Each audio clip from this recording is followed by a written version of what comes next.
faith book, the book of faith, the Word of God, the Bible.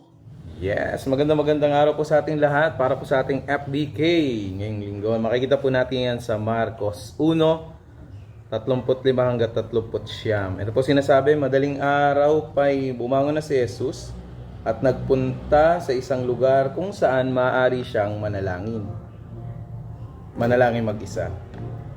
Hinanap siya ni Simon at ng mga kasama nito, at nang matagpuan siya ay sinabi nila, "Hinahanap po kayo ng mga tao."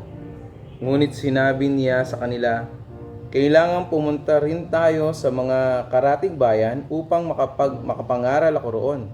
Ito ang dahilan ng pagparito ko."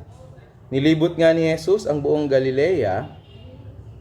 Nangaral siya sa kanilang mga sinagoga at nagpalayas ng mga demonyo. Napakagandang talata po ito para sa ating FBK, na kung saan makikita po natin kung paano pinrioritize o inuna ng Panginoong Jesucristo ang panalangin bago pa doon sa malaking misyon. Ang tindi po ng malaking misyon, mangaral tapos magpalayas ng demonyo.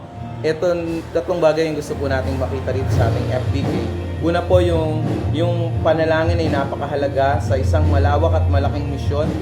At ang makikita po nating example dyan ay kung paano si Jesucristo ay nangaral. Hindi lang po doon, makikita rin po natin na ang panalangin ay napakahalaga sa isang ministeryo na kung saan ito ay nababalot ng isang malaking misteryo sa pamamagitan ng pagpapalayas ng masamang espiritu. Ay kailangan po rito yung matinding panalangin na kung saan kayanin ng ating pananampalataya, espiritu, kayanin ng ating physical na kalakasan at kayanin ng ating spiritual na kalakasan. Huwag po natin kalimutan ang kahalagahan ng panalangin. Unahin po natin ito sa ating buhay.